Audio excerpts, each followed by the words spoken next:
It is April 24th, 2023. I'm going to call the City Council meeting to order.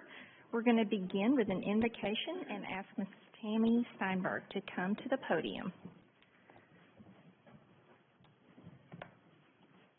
Thank you. Let's pray.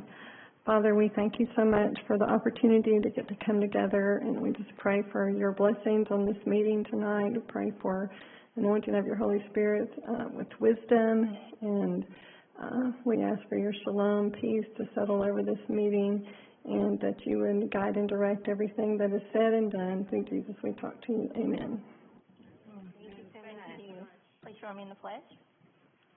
I pledge allegiance to the flag of the United States of America and to the republic for which it stands, one nation, under God, indivisible, with liberty and justice for all.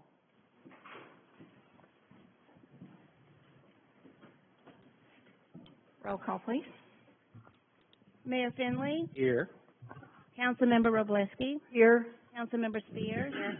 Councilmember Powell. Here. Councilmember Shaw. Here. Council President Bartlett. Here. Councilmember Denzine. Yes. Councilmember Seifert. Here. Do we have any amendments to the agenda this evening? Okay, seeing none, the agenda is approved. Next, we have approval of minutes 2023-07-RG. Move to approve. Second. Okay, motion and a second. I think Powell might have beaten Seifert on that one. Any discussion on the minutes? Okay, ready for a vote? Councilmember Shaw. Aye. Councilmember Powell. Aye. Council President Bartlett. Aye. Councilmember Wroblewski. Aye. Councilmember Spears. Aye.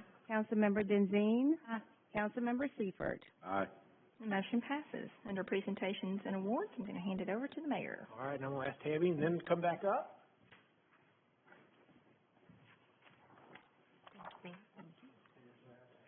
Okay. So they were here to obtain this proclamation and got put into duty right away, so we're glad you guys are here.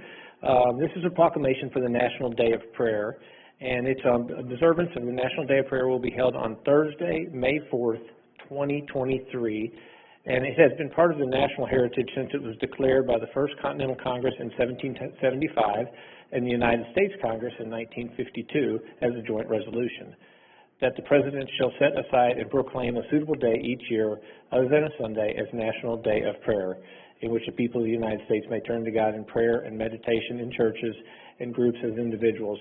So what this proclamation does is gives myself, Paul Finley, Mayor of the City of Madison, the ability to proclaim this as National Day of Prayer on May 4th, 2023, and I'm glad to give this to you and appreciate you guys very much. Thank you. Thank you so much. Thank you. I'll let you say just a word. Okay. We just want to thank you all, council members and mayor, for serving our community and all that you do, and we bless you. We are the National Day of Prayer Task Force, and we're a Judeo-Christian organization, and we encourage public prayer for our nation through Jesus Christ. And there are several opportunities that people in the community can attend an event. On Thursday, May 4th, there's one at Cross Point Church, which is just down the road at 1:30 to 2:30. Sherwood Baptist, which is just across from Bridge Street at noon. And then there's a countywide event at Big Spring at noon. And I know it's a day of prayer, but Christians throughout the community pray for you all and throughout the year. So just want to let you guys know that. And again, thank you so much for your service. Thank you.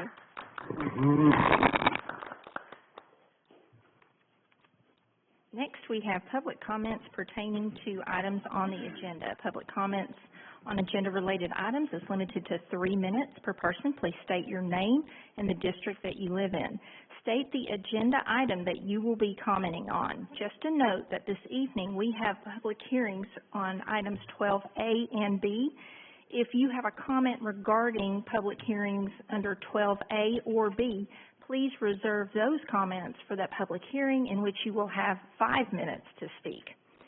I do not have any comment cards on items related to the agenda, so is there anyone from the public who would like to comment on an item related to the agenda? You can come forward. That is not related to the public hearing. Seeing none, we will close public comments pertaining to the card, but I'm not sure if it's not a resolution. It's related to the public hearing. I do have your card, Ms. Mayor. I will call you, during the public hearing and let you speak first. So I have stuff on the, agenda. On the agenda, okay. Absolutely. Good evening, council and mayor and residents. This city has grown. State your name and your district and Margie Daly, Karen's district.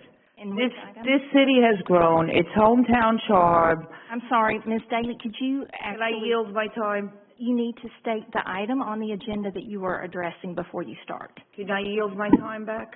If you can go ahead and state Yes.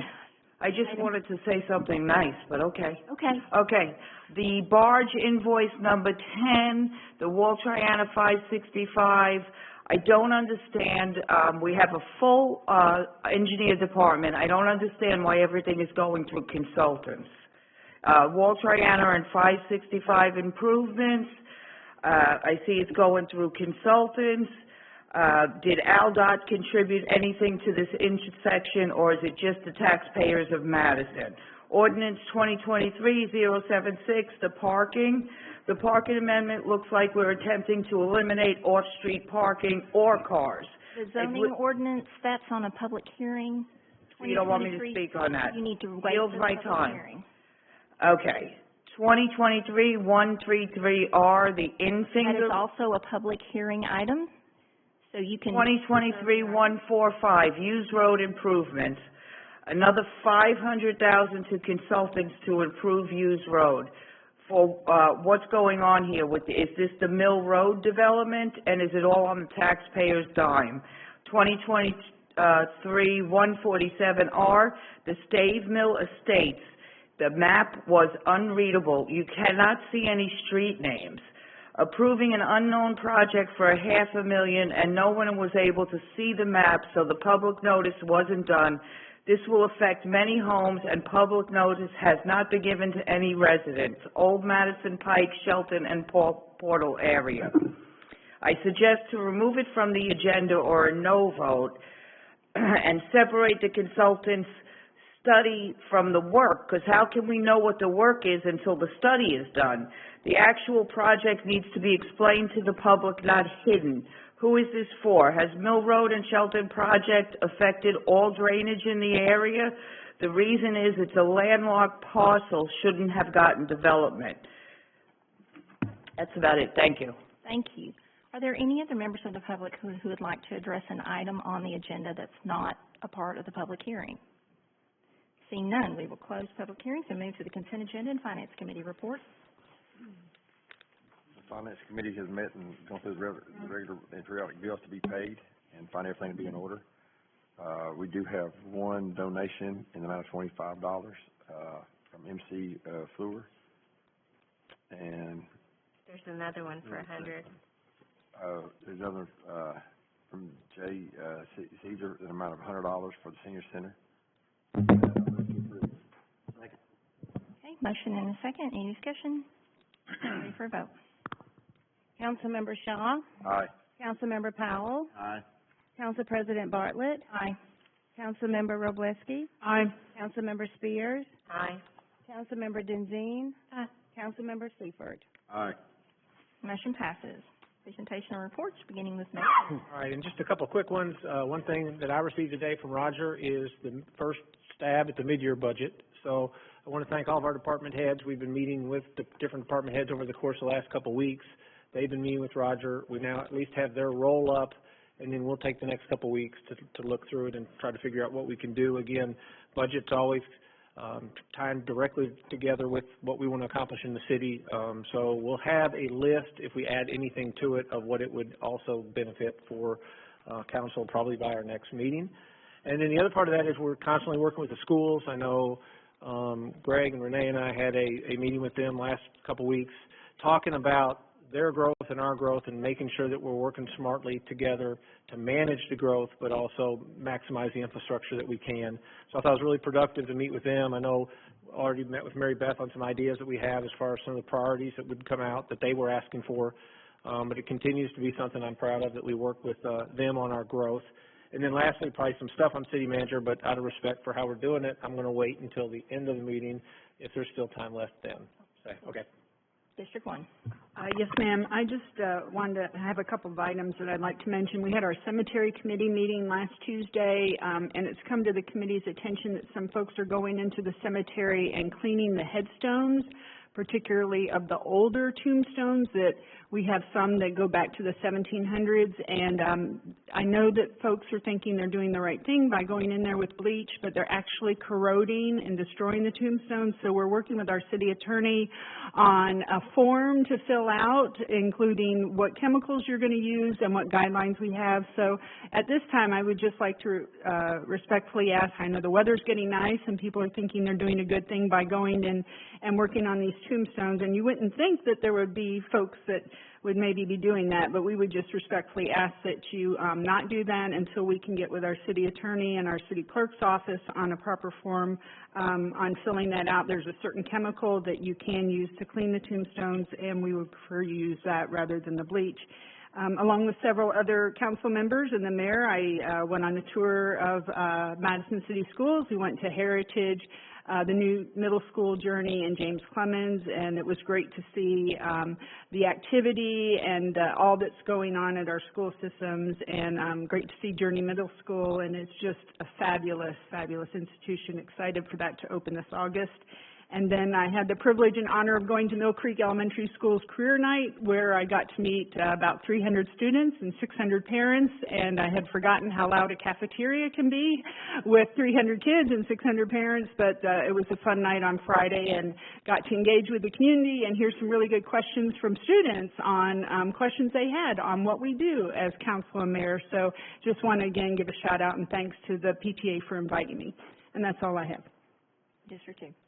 Okay, I would like to thank Councilmember Wroblewski for going to career night at Mill Creek. I know that sometimes you have stuff you want to do on Friday night. It's not always being in a cafetorium with a bunch of kids, but I know you did us proud. I appreciate that.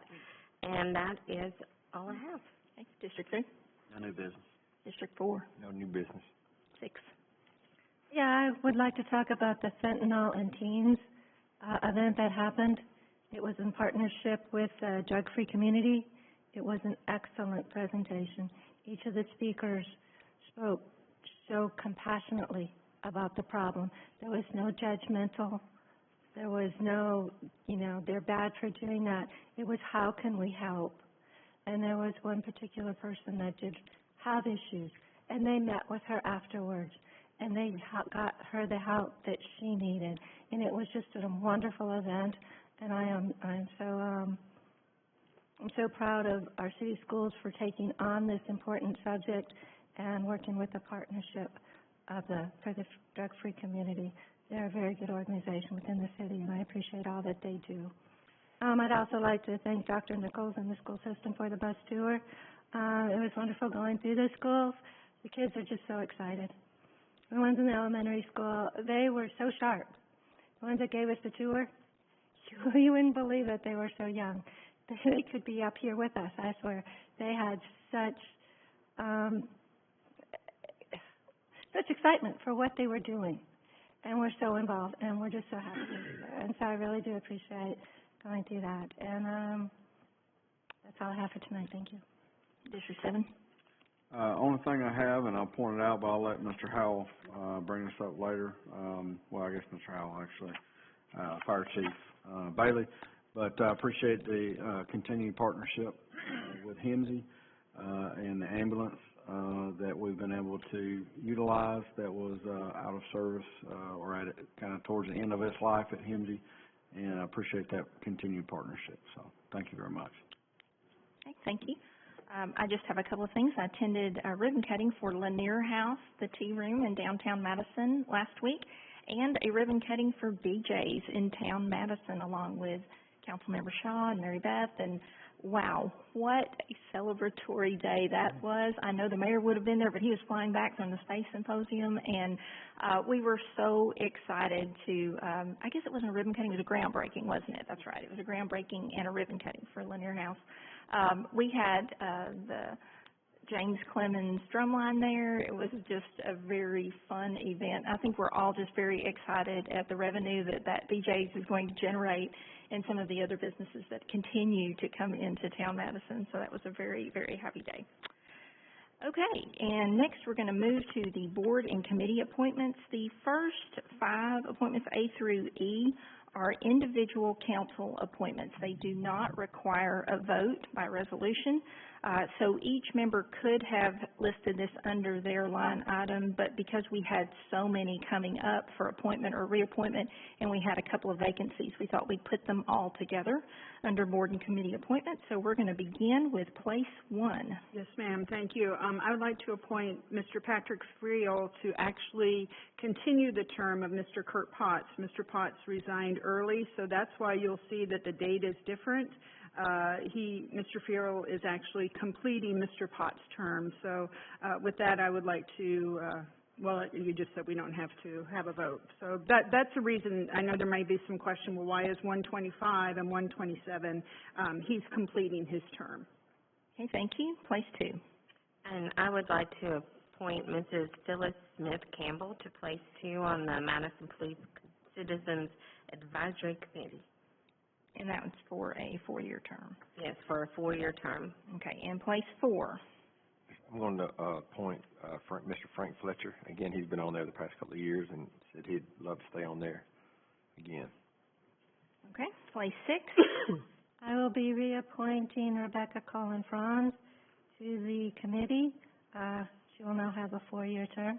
I'd also like to thank Wayne Monk for coming forward, and he was an excellent candidate too, but I appreciate him putting in the application and being willing to be involved. Okay, place 7. I'll be nominating Miss Wendy Meyer. Okay, and that concludes our appointments for the Madison Police Citizens Advisory Committee. And we have one more appointment for the Recreation Advisory Board. And John, you've got that. Yeah, so I would like to nominate Miss Shaylin LaCroix to place 2 on the Recreation Advisory Board. Are there any other nominations? Then we will appoint her by acclamation. Okay, next, public hearings, what I think some of you were anxiously wanting to comment about. So we are going to begin, and after the presentation and an opportunity for the property owners to have their comments, we will open up the hearing for 5 minutes for each person who would like to speak. Go ahead. Yes, we have a presentation coming up. Just a moment.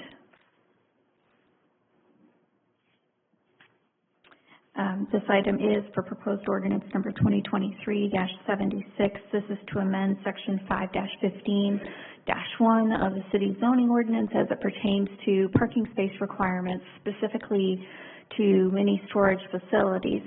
The city received a request by National Retail Development, LLC, to develop a standard specific to storage facilities. Currently, the city's zoning ordinance has a parking standard for warehouse and storage facilities. It's not really specific to mini storage facilities or self-storage facilities. So the city's current requirement for warehouse space is, and storage space in general, is one parking space for every 1,500 square feet of building area. The applicant, based upon data they had put together, was requesting 1 parking space for every 9,000 square feet of building space plus 4 spaces. This item did go to our Planning Commission.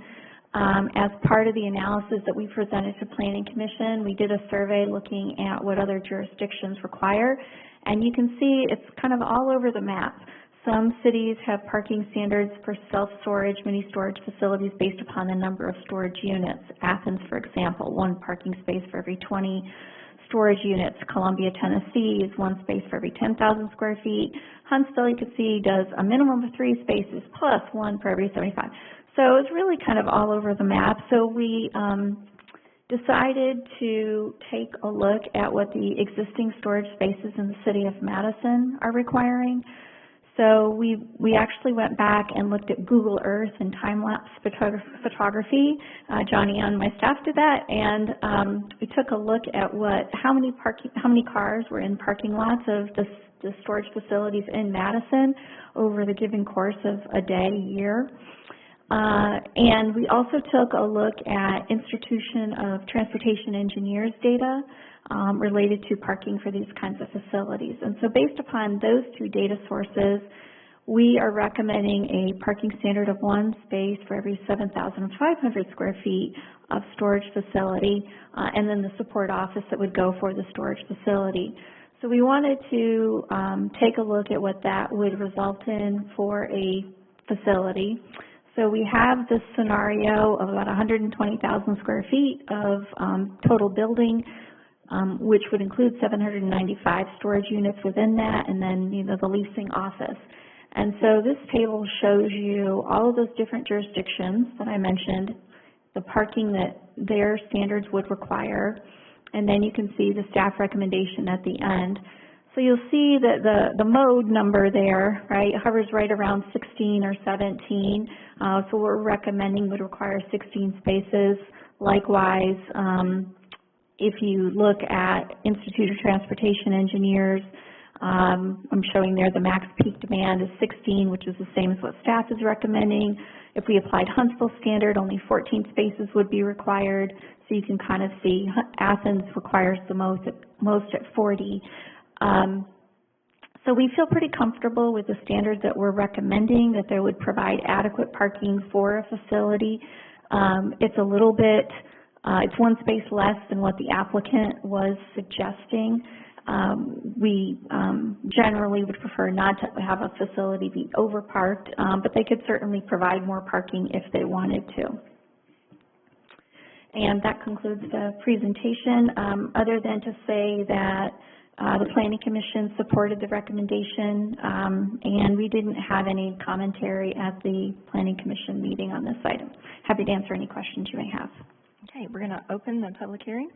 Is there any member of the public that wants to address this specific item? Please come forward.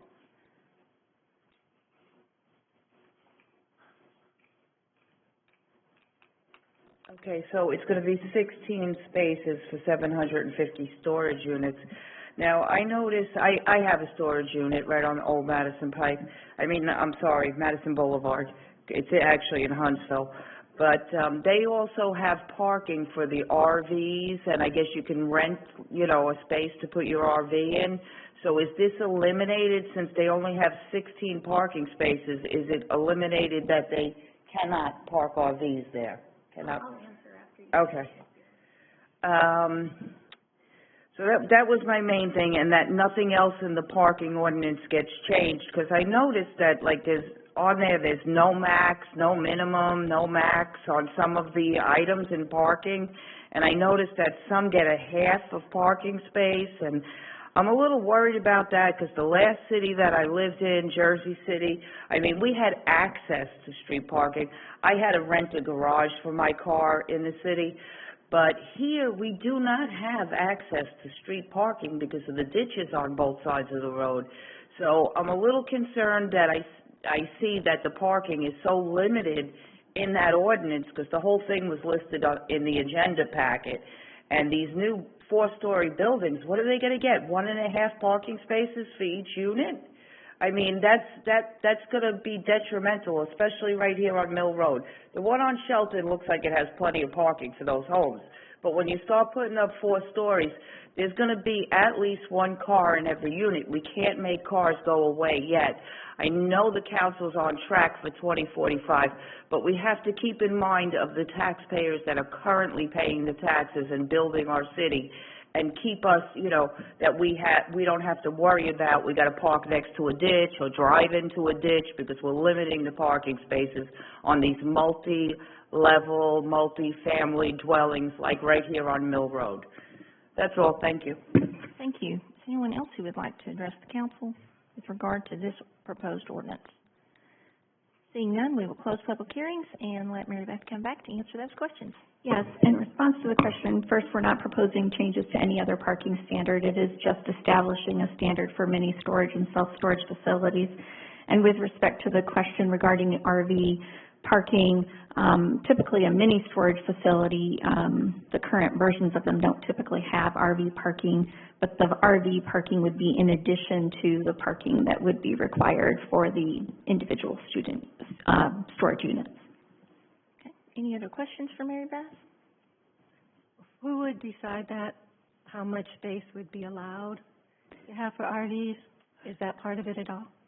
Well, if a storage place was proposing RV parking, they would show that as part of their site plan. So when we're evaluating their site plan, we're going to see if they're proposing RVs, if they're proposing enclosed storage units, the combination, and making sure that adequate parking is provided. So the parking itself is keyed off of square footage. So if you've got storage units, that's square feet, versus the RVs, which is not square feet, but the RVs themselves have a parking space. Does that make sense?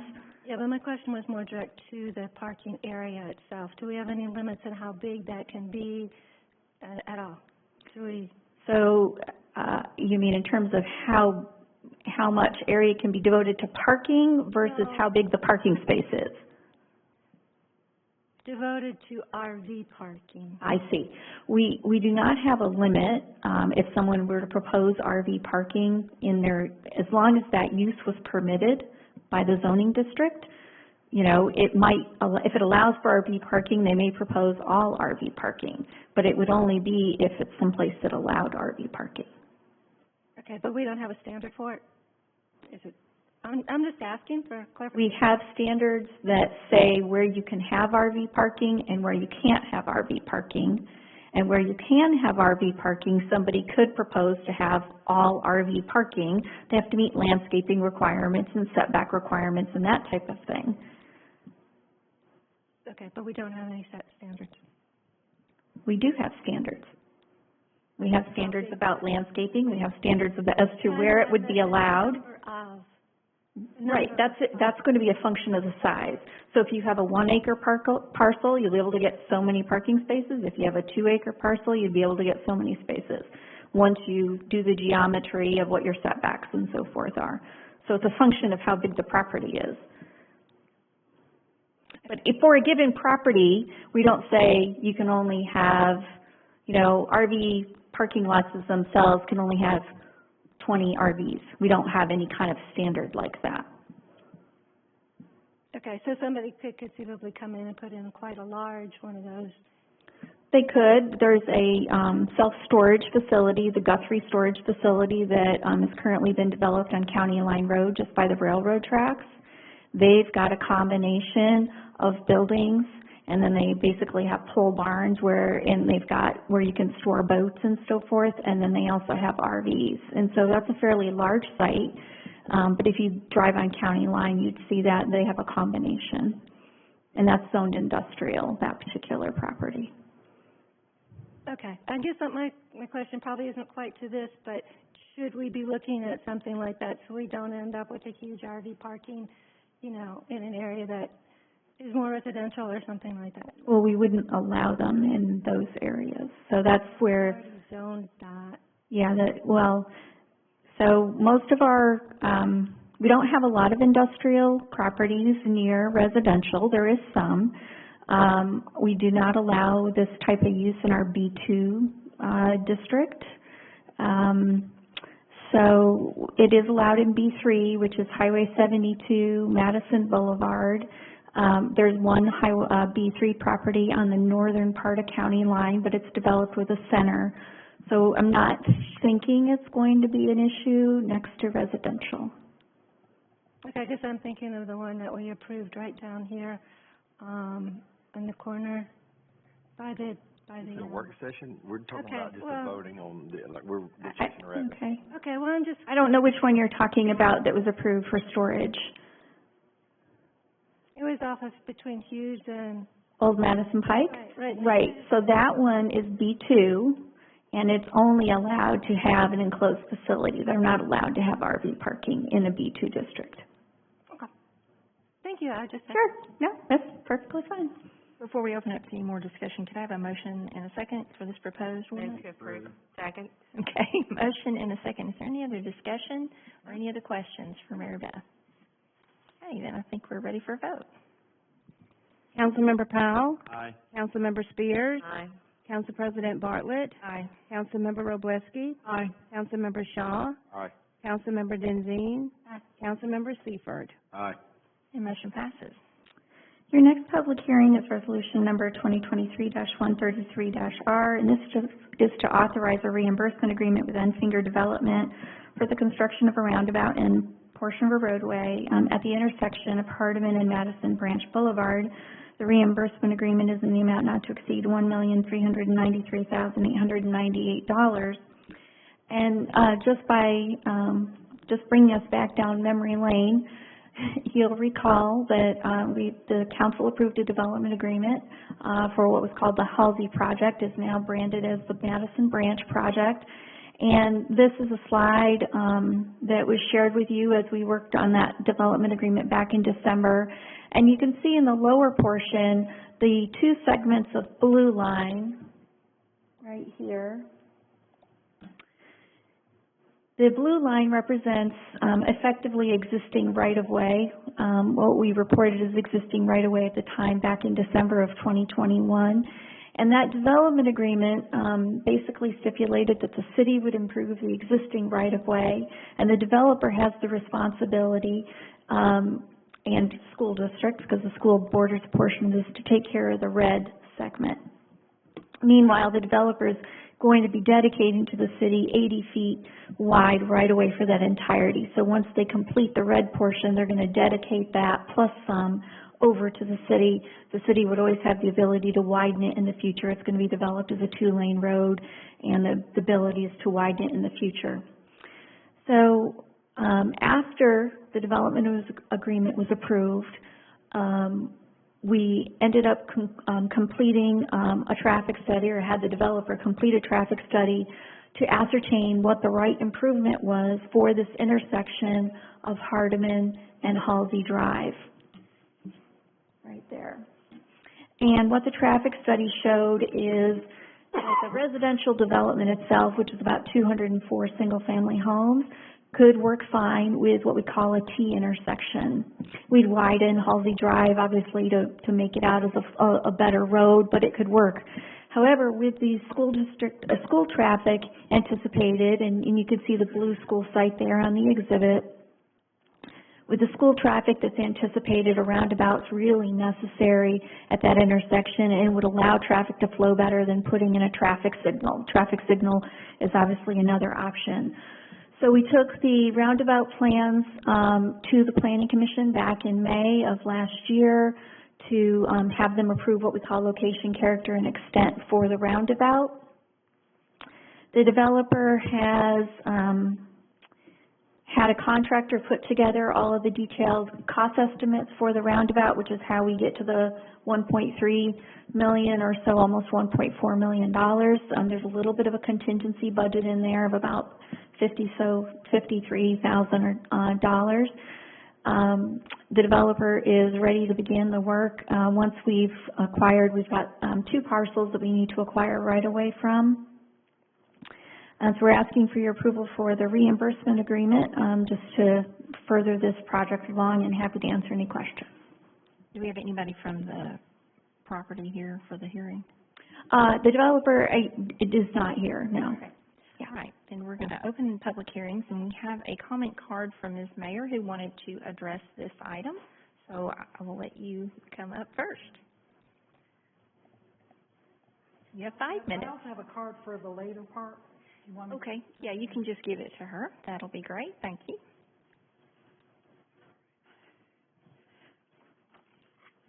Okay.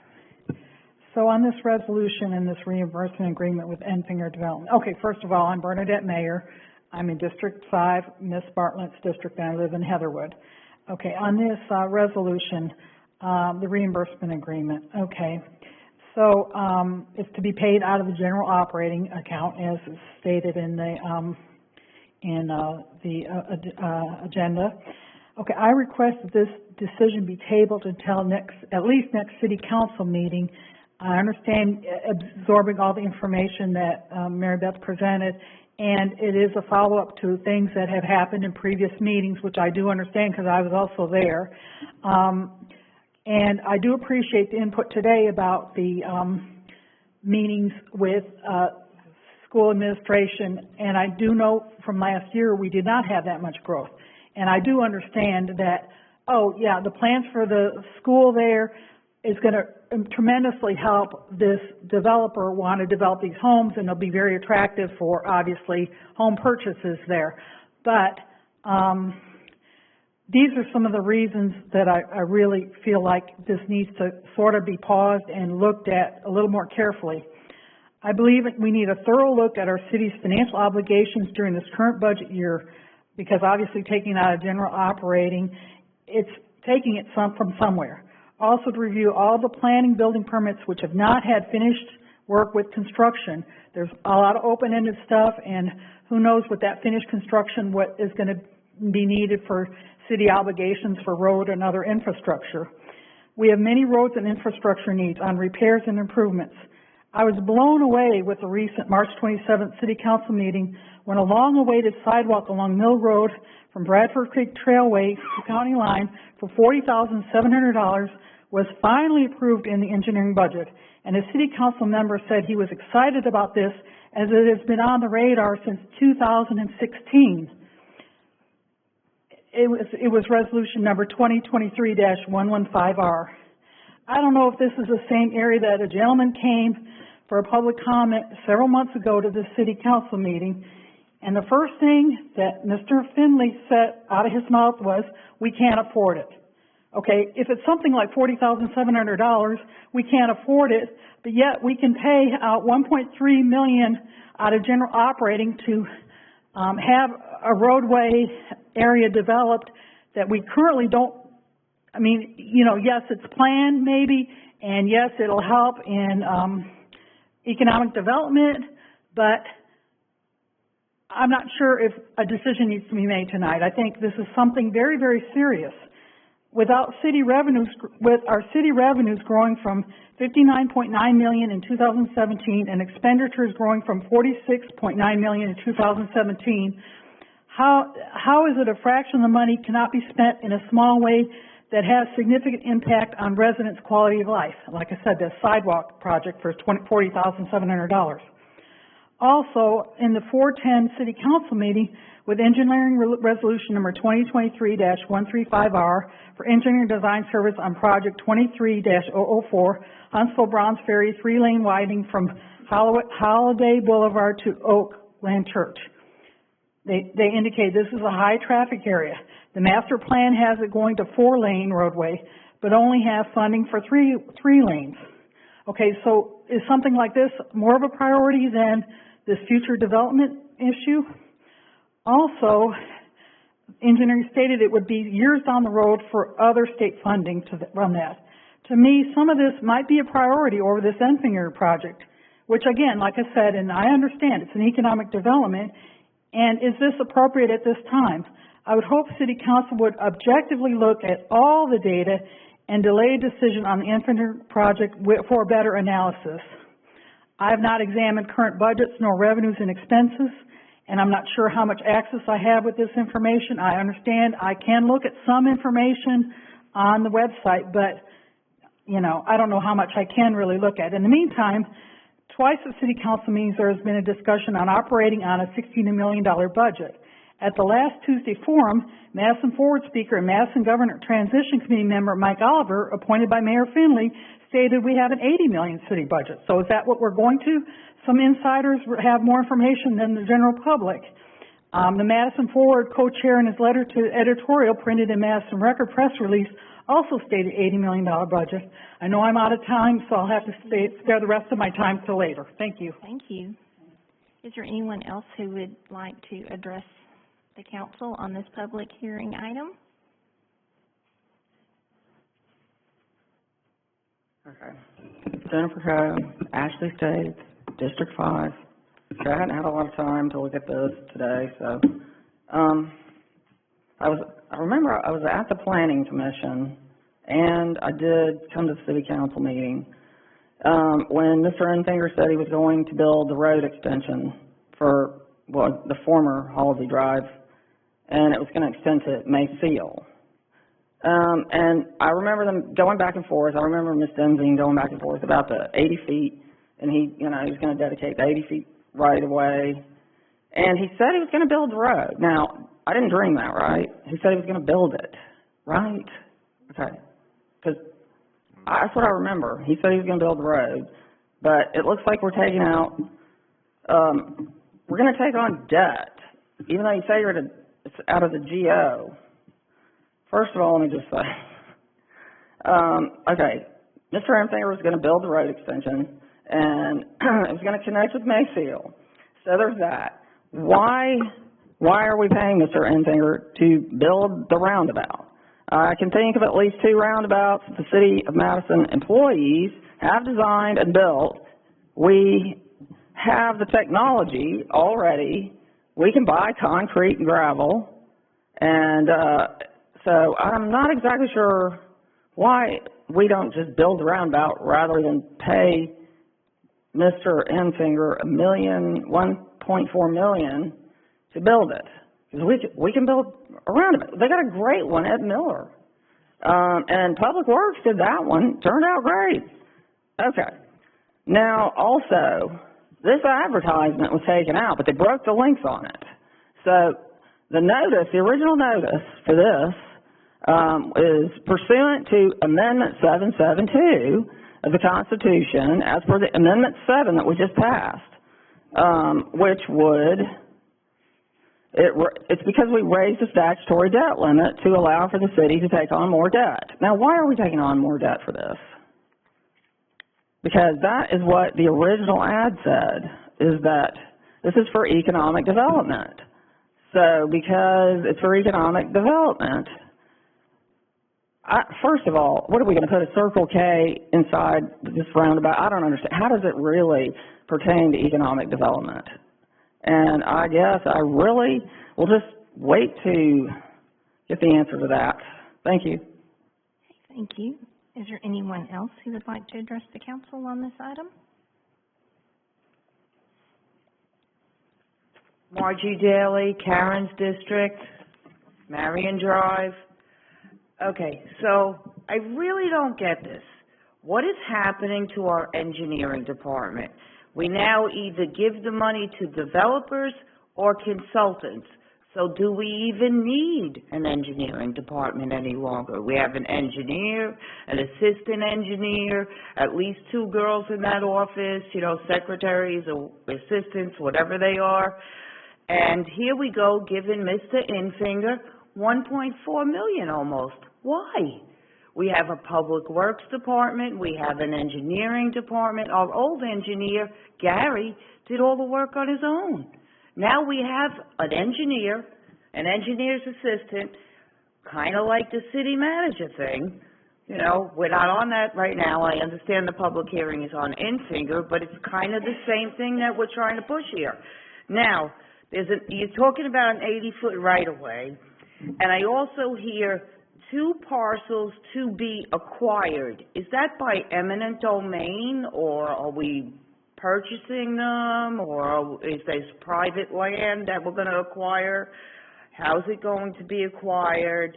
Why does it need to be acquired? Isn't there another way around it? I mean, are we paying Enfinger for a study too, plus the roundabout? There's really no breakdown of this that the public can see of where this $1.4 million is going. And yeah, a simple sidewalk says, oh no, the council says we don't have the money for it. But a developer, we jump on it and we do it for them. I just don't understand. This city has been built over the last 20 years by people that came to Madison and said, what a great place to live. Let's move here, like I did in 2004. But things are changing, and in 2004, it was a nice hometown charm, green spaces. We didn't have drainage issues. But now all of a sudden, we want to do all these big projects, And instead of us keeping it within the city where we have all these departments and we've hired so many employees, just like the engineer department, it was never this big, now it's big, and the engineer subs every single thing out. What is happening to Madison City? Have we been sold to the highest developer? And these two parcels, I'd like to know what acquired mean. Is that acquired by eminent domain or by, regular value on the property? Thank you. Thank you. Is there anyone else who would like to address the council?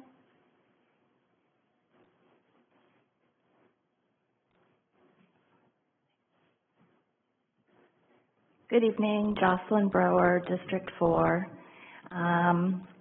First of all, I would like to note that had we implemented some type of impact fee at any point, part of this new infrastructure, either a roundabout or a new light, this would have helped defray the cost for current taxpayers. We're now paying close to $1.4 million in addition to a light at Hardiman and Burr Green Roads. This amount does not cover tens of millions in infrastructure improvements that were recommended in the West Side Master Plan. They haven't even been addressed to date. So we are behind in infrastructure and behind on having money in the bank already for these projects. So my ask is that please, let's not be behind on safety. This area, the intersection of Hardiman and Madison Branch Boulevard, formerly known as Halsey Road, will now have an elementary school and a high school with high school drivers. We need safe crossings, sidewalk updates now, not in phase 2 or phase 3 or however many phases there might be. We cannot afford to have any injuries to our children. I also want to note that during the construction, cars will be cutting through Hardiman Place subdivision and Bakersfield. That also connects to Oxford subdivision. I've listened to other citizens complain previously about these types of issues when the roundabout at Gillespie and Balch was being built. They had people cutting through their neighborhoods. It was very uncomfortable for them. Hardiman Road is a fairly wide, straight road that people use as a cut-through already. They have a problem with cars speeding down the road. I'm glad Chief Gandy is here. I'm sure he's gotten complaints. I have noticed police vehicles parked on the road, and so I appreciate their efforts. There have also been complaints about people not paying attention to school buses. The road is adjacent to the Hardiman Park, with many kids coming and going. I know many neighbors are open to speed bumps to protect their children. That's been discussed on the Facebook page. I ask that you at the very least consider speed bumps or humps, even temporary, flashing speed signs with how fast drivers are going on Hardiman Place Lane and surrounding areas during the construction for everyone's safety. And perhaps, maybe this is something the builder might contribute towards. Thank you for your time. Thank you. Is there anyone else who would like to address the council on this item? Seeing none, we will close the public hearing. Let Mary Beth come back up. Just a couple of comments with respect to some of the questions that were raised. First, we're not suggesting that the city take on more debt to support this project. It's money that would be coming out of the existing general fund. The reason that we're proposing this reimbursement agreement with Mr. Enfinger, can we pull that back up, please? Thanks, Toby. Get the aerial up, it's a little easier. Okay. Well, actually, I'll use this one. The existing access right now only exists at Halsey and Hardiman. There is no access over to the site through Seegers and Maciel. So you can enter off of you can enter onto Maciel from Seegers, but you can't get onto the subject property. So the only way to get into this developed area is through Halsey Drive. And so from an efficiency standpoint, having one set of contractors develop the roadway system makes the most sense. It makes it safer, it cuts down on truck traffic of only having one set of contractors.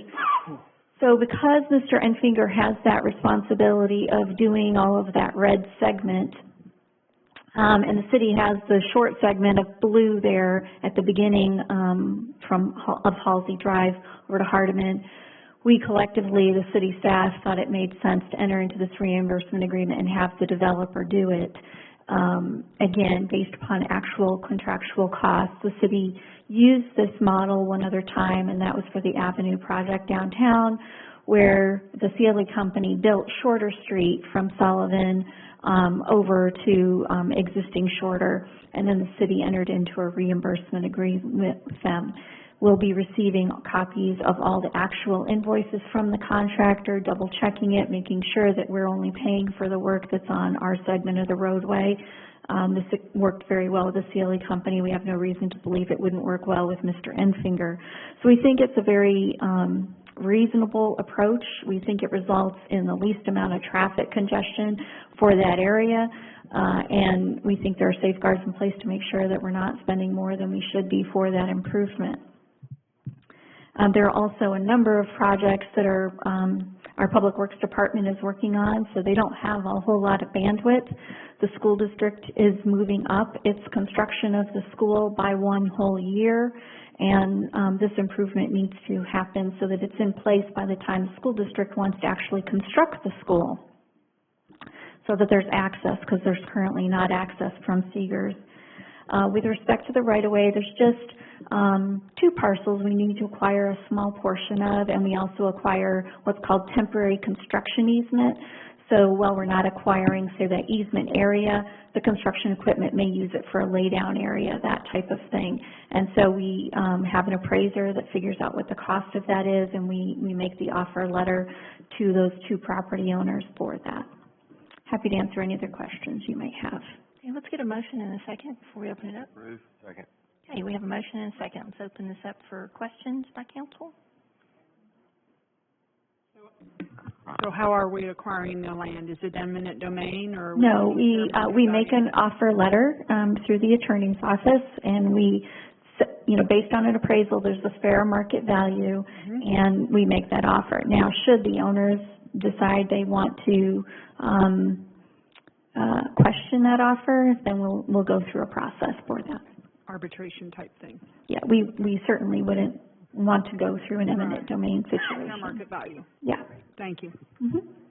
How much land are we talking about?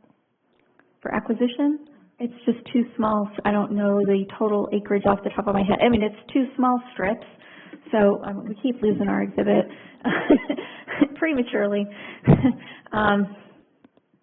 There's where the area of the roundabout is. I turned it off, so excuse me. So where the area of the roundabout will be right here, we just have to acquire a little bit from this property and a little bit from this property. It's really not very much at all. With those red lines? I'm sorry? No, the red lines represent existing right-of-way. Yes? Oh, yeah, sure. So we're just acquiring a little bit from this. You can't believe it. Hey. Oh. Ladies. Back here. She's about to show you over here if you pay attention, please. They're acquiring, we would acquire a little bit from here and a little bit from this one, because we're not acquiring anything on the south, on this part of Hardiman. It's just here, because you can see where the roundabout is located. It's on the north side of the curve, basically. So there's just two small areas. Okay, and nothing to do with this, but I did want to answer the question. The $40,000 that you're talking about for the sidewalk is for the engineering portion of that. Then we have to construct the sidewalk once the engineering portion defines how we get that done. So just to make sure we get that squared away. And along those same lines, when you tie that together with the focus of, we did Palmer Road, Gillespie, connecting both county line to other sidewalks or to the greenways. They were the easiest ones to do. This, without question, is the hardest and most expensive to do, but we will have a better idea of cost, which then leads me to the last part, which Joshua makes a point. We are going to need to make sure, as we look at this, that we try to get ahead of the game of which subdivisions could connect to this to walk on the back side of the front side, and typically we do a good job of that, working with our folks on the front end with both the schools and the city. So that will be something we look at, which is a good point. Mary Beth, I have one more question. Do we notify the homes on either side of that area that there will be a roundabout there? We haven't sent a notice to them. I mean, there was a public meeting at the Planning Commission regarding it. It wasn't a public hearing per se, but it was on a public agenda. Will we notify them that there's a roundabout? So there's certain protocols we follow when we're doing construction. Thank you. Mary Beth, I know you addressed this, but I want to make sure the point that Ms. Mayer made about why we can't table this issue. You had all of us were probably surprised at the acceleration of the need for the road. I don't think initially when this came to council, we were not anticipating it being needed this soon. And so I think you've explained that that's driving the timetable and why this is coming before us now. Well, I think that certainly it was something that we knew that the developers always want to move as quickly as they can, right? And so we knew the developer was going to be interested in moving forward at some point this year. I think that the school district moving up the timetable for the school certainly makes this more urgent, if you will. It'll take a while. The developer estimates this will only take, assuming they have good weather and they hit the right window, about 5 months or so to build the roundabout. It's critical that we start as soon as we can, or that they start as soon as they can in the summer months when we've got hopefully good weather. If it gets delayed for, into say July, then they might end up hitting wet weather, and it may take a little bit longer. We're currently, as you know, the council has authorized the design for the Seegers Maciel improvements, but that is going to take a process as well. So I think that getting this done to ensure access for the school district so that they can build the property out is really important, because they'll have to start construction of that ideally probably by the end of this year in order to be open for the school year in 2025. Maybe they could make it if they started in 24, early 24. And the reason the school system has pushed this, accelerated this timeline is because over the last 5 years, as opposed to growing 300 students a year as they were doing for many, many years, they're now growing on average 390 students for the last 5 years. So the need has grown for this school to come online faster. Any other questions for Mary Beth? Yeah. So, Mary Beth, just bottom line, what was our original obligation, and now with this, how does it affect the bottom line? So when we did the development agreement, we knew that there was a possibility of a roundabout. We didn't have a dollar number within that development agreement. When we brought a list of capital improvement projects to the council in March, we estimated $1.6 million for this total. We've got this construction figure, and then with right-of-way acquisition, we're expecting to come in at about $1.5 million, so about $100,000 less than what we were thinking. If we did a traffic signal, that's substantially cheaper than doing a roundabout, but it has inherent issues, and I think that the recommendation from the traffic consultant that did the study was to pursue the roundabout. So all in all, we're seeing about $100,000 in savings. We should. We're not done building it yet, but yes, that's the hope. Things change. Yeah, they do. Okay, so originally it was the stoplight, and then they decided that this really wasn't the best. No, I mean, originally what the developer wanted to be able to do was like a T intersection, right? Yeah. Because that's the cheapest, it's the quickest. But that's not what the traffic study bore out. And so we knew going in that a roundabout was a possibility, and we just wanted to have the data to support that, and that's what the result was. And we had discussed that when we went to the Planning Commission last year about, that then the traffic study was provided and so forth. So we think it's a long-term, it's a very good solution from a traffic standpoint, from a circulation standpoint. I can say going through the one at Boston Gillespie like multiple times a day, it is amazing how much that has improved traffic. Mm-hmm. Absolutely. A lot. Mm-hmm. Any other questions from council? Got one quick comment. Okay. So basically, you know, the facts are is we anticipated this. It came a little earlier. We're still, you know, at or below cost. Mm-hmm. And I think one thing that we need to take into account that to go back to some questions we had is it's a reimbursement. Yes, the city could do it, and it could cost us a lot more. I mean, because you have mobilization fees. That means you have to get contractors out there. You have to bid it. You have to go through that whole process. So it takes a little bit more to do that. They're already going to have contractors on site. You're not going to have as many delays.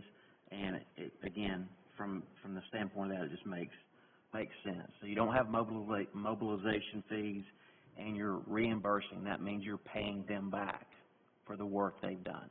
So that's what a reimbursement is. That's all I've got. Okay. Anyone else? Okay, I think we're ready for a vote. Councilmember Powell, Aye. Councilmember Shaw, Aye. Council President Bartlett, Aye. Councilmember Wroblewski, Aye. Councilmember Spears, Aye. Councilmember Denzine, Aye. Councilmember Seifert. Aye. Motion passes. Thank you, Mary Beth. And department reports, beginning with the city clerk.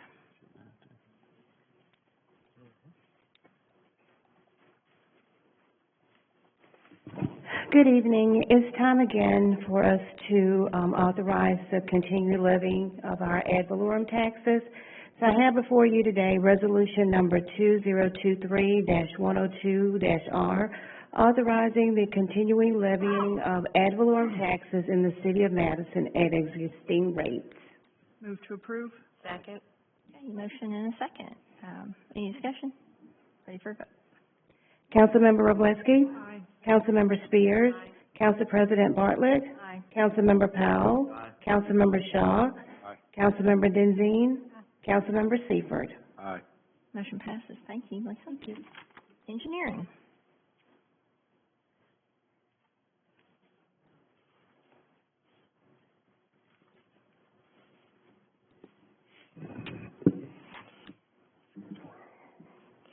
Good evening.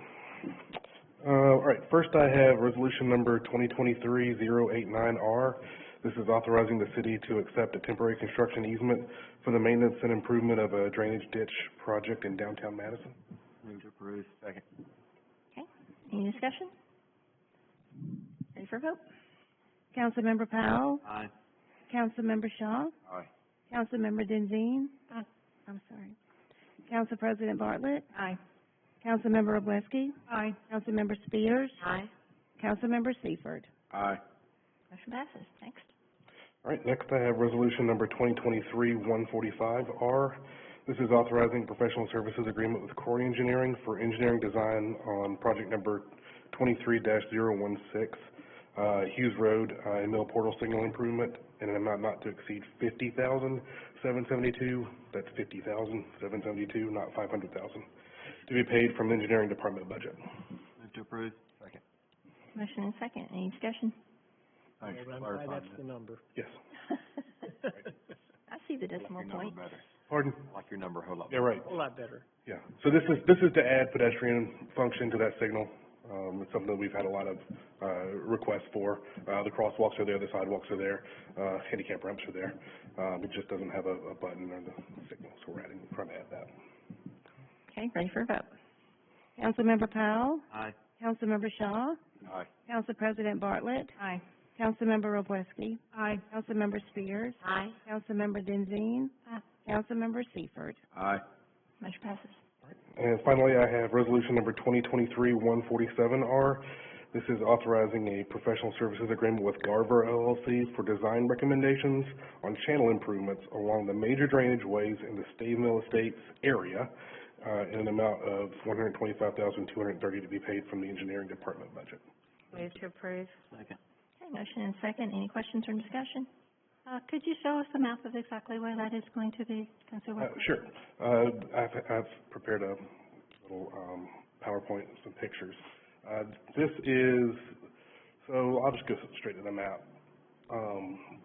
I turned it sideways so I could get the full picture on there. So looking at this, north is that way on this one. And this is the full drainage area that's coming down, and then up here where Portal Lane, I'll do this one.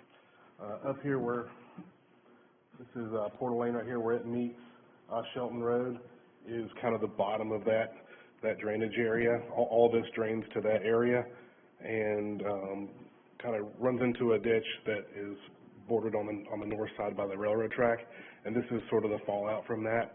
It's a major volume and velocity issue that's causing this washout.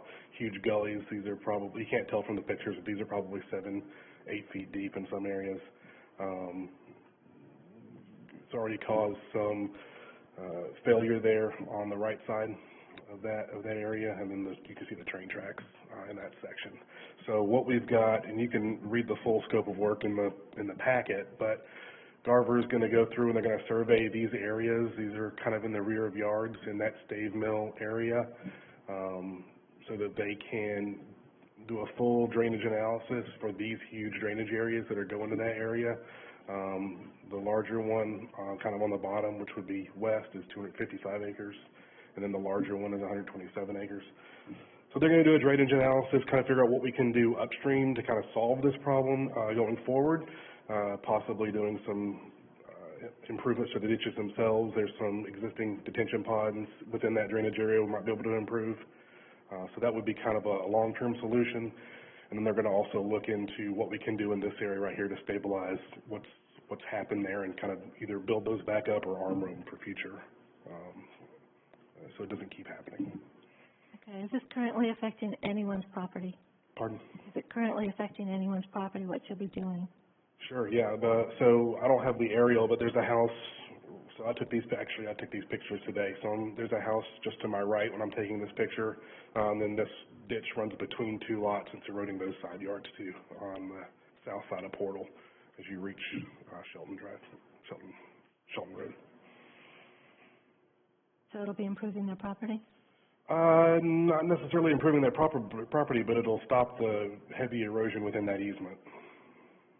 It's eroding away their property. Mm-hmm. Well, that's what I'm asking. Will this help their property? We're draining water in their backyard. So. Okay, any other questions? Ready for a vote? Councilmember Powell? Aye. Councilmember Spears? Aye. Council President Bartlett? Aye. Councilmember Wroblewski? Aye. Councilmember Shaw? Aye. Councilmember Denzine? Aye. Councilmember Seifert? And the motion passes. Thank you. Fire.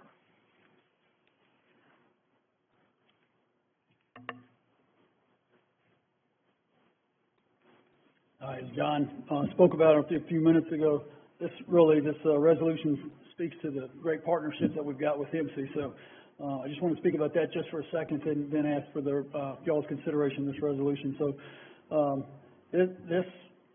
the fact that they've given us an ambulance for $1 a year already, we're looking for that again.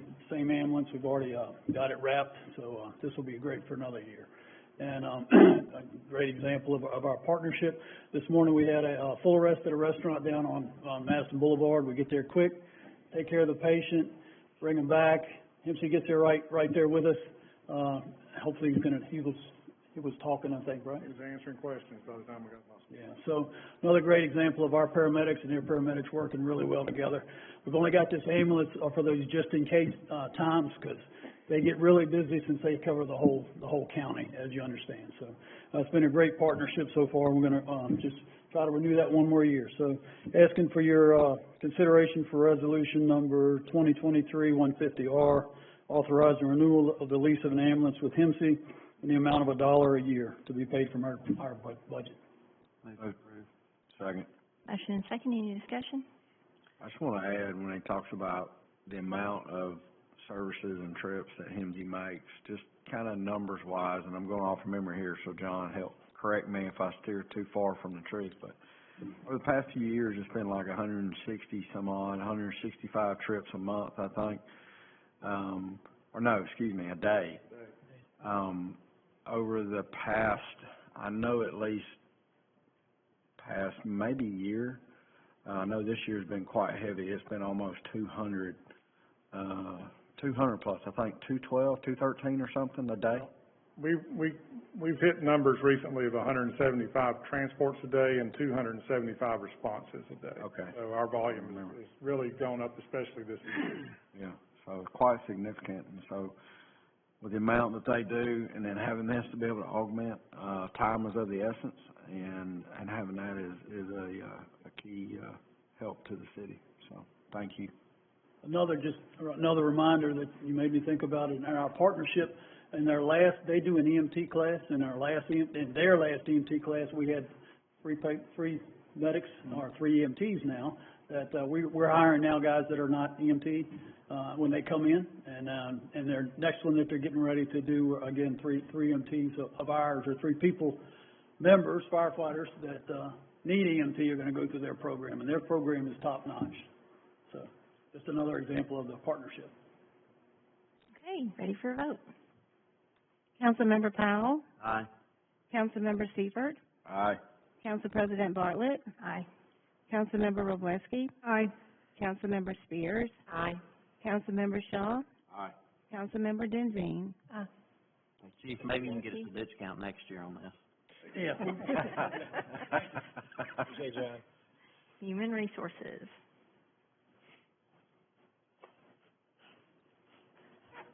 Good evening. I'd like to ask for your approval for resolution number 2023-148R.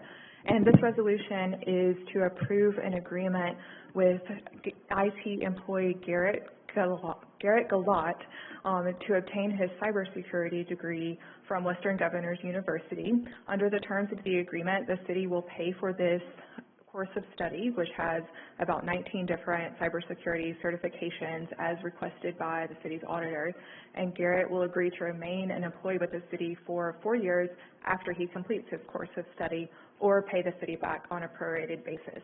And the total amount is $17,200 to be paid from the IT department's budget.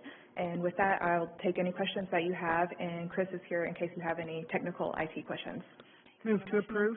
Second. Thank you. Motion second. Any questions for Megan? Ready for a vote. Councilmember Wroblewski, Aye. Councilmember Spears, Aye. Council President Bartlett, Aye. Councilmember Powell, Aye. Councilmember Shaw, Aye. Councilmember Denzine, Aye. Councilmember Seifert. Aye. Motion passes. Thank you. Thank you, Megan. And again, Chris, thank you. I mean, it's one of the things we've been talking about for a while as far as safety, and cybersecurity is critical. It's a good way to protect us short-term and long-term. Mm-hmm. Thanks, Megan. Okay, IT. Hello, I have 2 items. The first one is resolution number 2023-151-R, authorizing a license agreement with Southern Broadcasting LLC for our Rainbow Mountain Tower. Move to approve. Second. Okay, motion is second. Any discussion, questions? You want to tell us what this does? Yes, Brian probably can explain better than I can. Okay. It's a Sure. We have a lot of space on the tower that we basically lease out to radio stations, things of that nature. And what this specific lease is, this was, let me just confirm. Yes, this is where somebody gave up some space and another entity came in and wanted to take over that space. So this isn't necessarily renewal. It's an expansion of someone else's space on the tower. And this is something that we rent out for once a year. I think the fees, was it $300? I can't remember off the top. sounds right.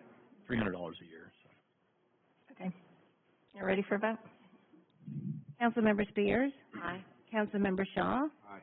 Council President Bartlett, Aye. Councilmember Wroblewski, Aye. Councilmember Powell, Aye. Councilmember Denzine, Aye. Councilmember Seifert. Aye. Motion passes. Second item is resolution number 2023-152R. It's authorizing a license agreement with Madison County Veterans Association for Rainbow Mountain Tower. Move to approve. Second. Okay, motion is second. Any questions? Ready for a vote. Councilmember Powell, Aye. Councilmember Spears, Aye. Council President Bartlett. Aye. Councilmember Wroblewski. Aye. Councilmember Shaw. Aye. Councilmember Denzine. Councilmember Seifert. Aye. Motion passes. Thank you. Thank you. Planning.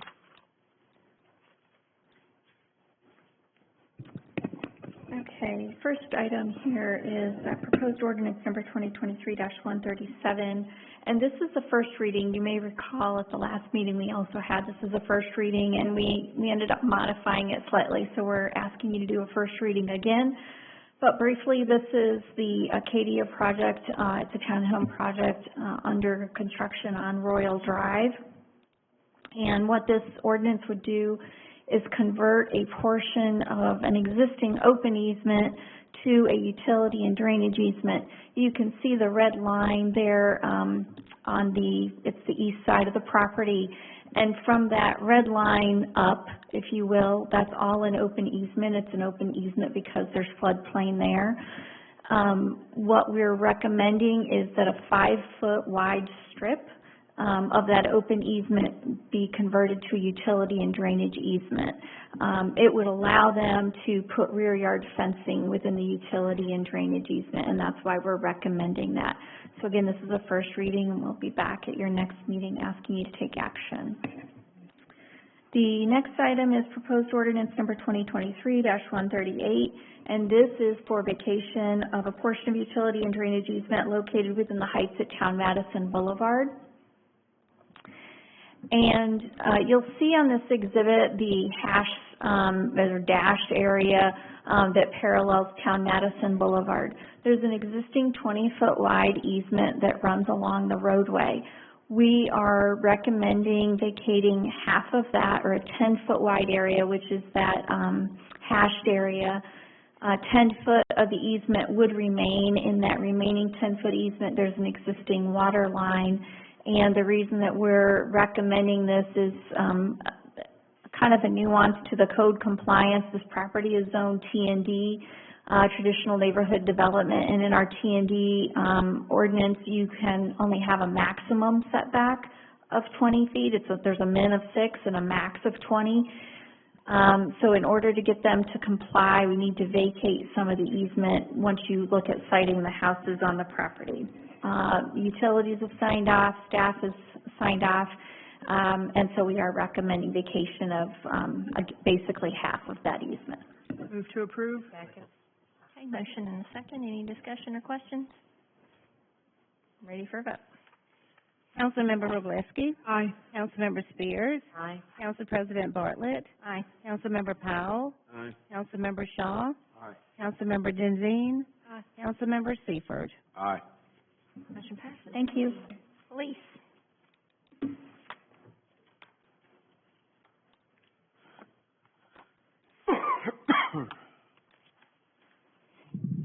Good evening. Here for resolution number 2023-132R, and this is authorizing changes to an amended towing service agreement with Import Towing. We'd already done the agreement, and then we passed the new regulations, and so this agreement is amended to incorporate the items on the regulations that we talked about in the last council meeting. Move to approve. Okay, motion and second. Any discussion? Ready for a vote. There's a toss-up between Teddy. Oh, sorry. Teddy. You can give it to Teddy for a second. I'll do all the work, it's fine. I got it. Heavy lifting. Councilmember Spears. Aye. Councilmember Powell. Aye. Council President Bartlett. Aye. Councilmember Wroblewski. Aye. Councilmember Denzine. Aye. Councilmember Seifert. Aye. Okay, motion passes. Thank you, Chief. Now we're at the portion of our meeting for additional public comments. They are limited to 3 minutes per speaker. We'd like you to state your name and your district. And the first person who will get to speak turned in a card, Bernadette Mayer.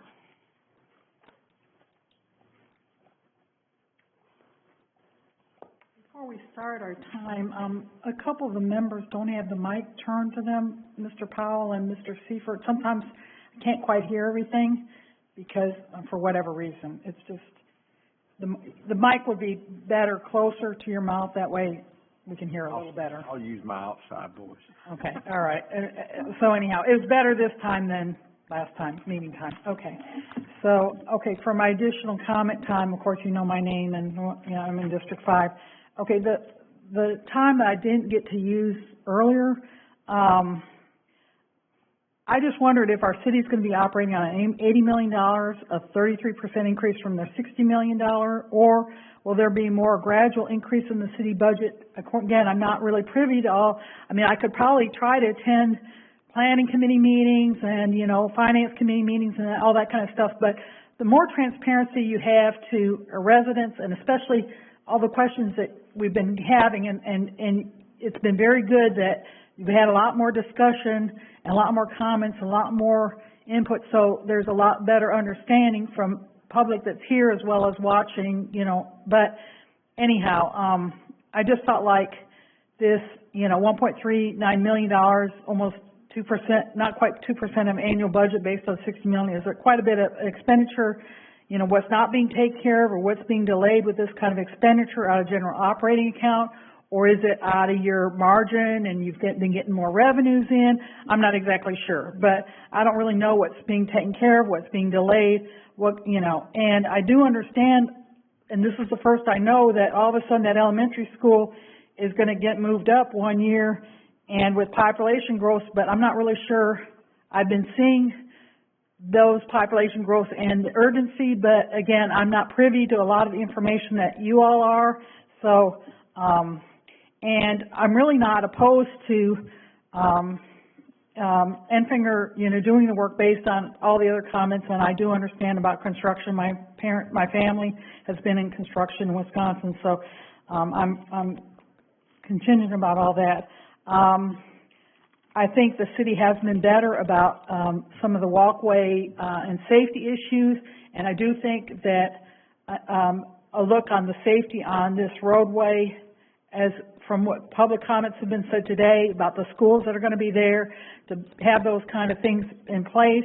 I've seen the city doing better on safety issues with pedestrian crossings and that kind of thing. Well, I've only got 43 seconds left, and I don't have a lot of time for my other things, but one of the things I did have on my comment card was I did try and follow up with Madison Utilities to find out some specific questions, and I don't know if I have to go through Ms. Spears or whatever, but the head of Misty Leprovich, the customer service manager, I left several voicemail messages for her just saying I needed about 5 minutes of her time on the phone, and she's never called me back, and I'm not exactly sure, you know, there shouldn't be any privacy about these kind of devices that are getting put on our water meters and that kind of thing, and thank you, Ms. Mayor. I wanted to find more about that, and I couldn't, so thank you. All right, thank you. Is there anyone else who would like to address the council on general public comments? You have 3 minutes.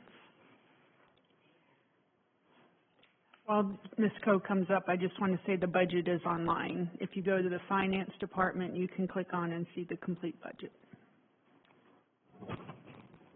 Okay, Council President, Jennifer Coe, Ashley States, District 5. This will be on the council manager government. That's the topic du jour. Okay, there's still not enough information. It's still too vague. Number one, losing a district after we just did the census, and the census revealed that we have a population increase of 25.29%. So we're gaining population yet losing representation. And that's insofar as we are losing a representative district. Okay, number two, Madison Ford has failed to define what benefits the citizens of Madison will realize with a change in governance. Not only have they failed to present a reasonable expectation of a benefit in quality of life or decreased cost versus or savings to the taxpayers, so that's the cost versus the benefit. The legislation and information provided by the ICMA suggests that changing the government could possibly cost more money. Okay, and then for number three, I have, subsection 26 of 1143A. This provides for a revision and codification of all resolutions and ordinances or adoption of new code. Okay, please furnish the parameters for this project. What are the limits to consolidating power within a board of directors style of governance, especially one whose state legislator, Representative Cynthia Allman, is sponsoring a bill to waive the requirement for local governments to publish public notices and legal advertisements, including public hearings in a local newspaper of record, as if the revision of Amendment 772 of Alabama Constitution isn't bad enough, and that requires the government to publish economic development projects in a newspaper with the largest circulation in the county. So with that in mind, are they required to publish in limestone, because the city of Madison is in limestone also? So some of those public notices and hearings, I don't think they're making it into limestone. Is that the Athens Courier? And, you know, and is this bill, I think it's Bill 106. Okay, this will just require them to only put it in a database called AL something, I don't know, it's a database that has broken links all the time. The PDFs don't download. So it's... Thank you, Ms. Coe. Your time is up. Thank you. Anyone else like to address the council?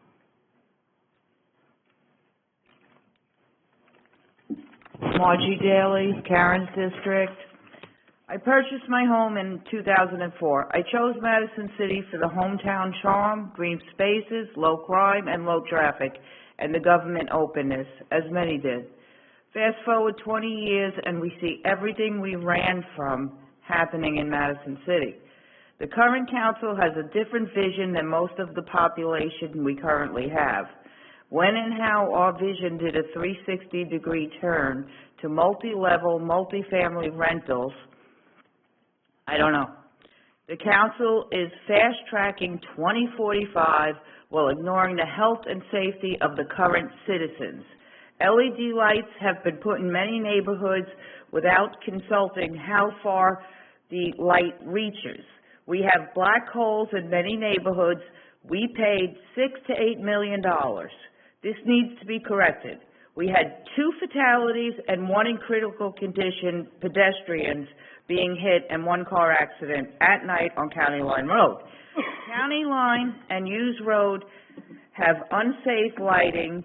Even though it was brought to the council, nothing has been done to correct the city's mistake. Why are developers given wheelbarrows full of cash on the backs of the single-family homeowners? We hear commercial properties pay more taxes, yet when you look up Murphy's Home Builder in downtown, they pay less than many single-family homes. Where has our public hearings and public notices gone? Why has the council lost interest in the current constituents for the constituents of 2045? How can we build a city on the backs of single-family homeowners, yet not give us health and safety and quality of life? Development can't be fast-paced if we want quality bills and investments from those private interests. Now I'm going to talk a little bit about city manager. City manager for cities of 200,000 to 2 million. That's on Munster.com in the template, and that's the salary we're currently discussing for a city of 200,000 to 2 million on Munster.com. Madison Forward has sent out misinformation. I got another one today. All we want is a stable, safe city with millions donated to developers to push this 2045 fast track. Single family homes support our city and should be given to build rather than build roundabouts and roads that developers already committed to building. We paid flyovers for Madison ramps that fly over Madison, and now Infingers Road and roundabout. These drainage maps that were put out for my neighborhood, Stave Mill Estates, you cannot read the street names, so we have no clue where it is. Ms. Daly, your time is up. Thank you. Would anyone else like to address the council? Oh, sorry, I see somebody coming up.